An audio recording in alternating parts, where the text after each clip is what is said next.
তো এভরিওয়ান, তো শুভ সকাল। তো আজকে বুধবার, আজকে পৌষ সংক্রান্তির দিন। তো কি করব, সকাল সকাল উঠে নিলাম। তো দেখি, তো গেট খুলে দেখি অনেক সূর্য উঠে গেছে।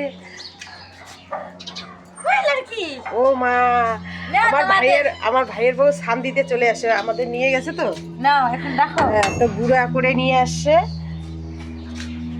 তো দেখো অনেক সূর্য উঠে গেছে। তো আমার বাড়ির কাজ অনেক করতে হবে, তাই না? তো আমার এদিকে ছানের শর্ত, তার জন্য ভোরবেলা কালকেও কেউ গুঁড়া করে রাখছে। হ্যাঁ, তো আমার সব লেপা পূজা হয়ে গেছে, ছানা হয়ে গেছে। তো আমি এখন আজকের একাদশীর দিন তো কী করব, তো এদের জন্য সবজি বানাচ্ছি।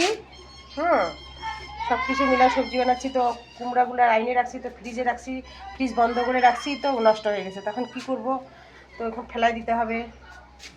তো তোমাদের গুঁড়া হয়ে গেল না? কতগুলো চালের করলি? 5 কিলো। আমাদের এখনো নিয়ে আসিনি, আজকে একাদশীর দিন তো।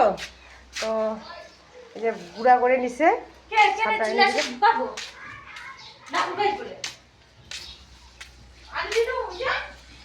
তো এখানে রান্না বসাইছি। তো সয়াবিনটা ভাইজে নিই, তেল গরম হয়ে যাচ্ছে। তো কি এখন একাদশীর দিন, এখন চাল টাল কিছু নিয়ে আসিনি, ভাবতেছি করব কি না। তো তোমাদের ওই ভিডিওটা দেখাইতে পারতেছি না। তো কি করি, তোমাকে এইটুকুই দেখাচ্ছি। তো একাদশীর দিন সবাইকে, তো তবুও বাচ্চাগুলোর জন্য করতে হবে, তাই না? বাচ্চাগুলোর ছেলেগুলো আমার পূজা টুজা দিবে, তো এটাই করতে হবে, তাছাড়া উপায় নেই। তো আমি এইটুকুই তোমাকে দেখাচ্ছি। তো কেমন লাগলো, লাইক কমেন্ট শেয়ার নিশ্চয়ই করো। Tata, bye bye.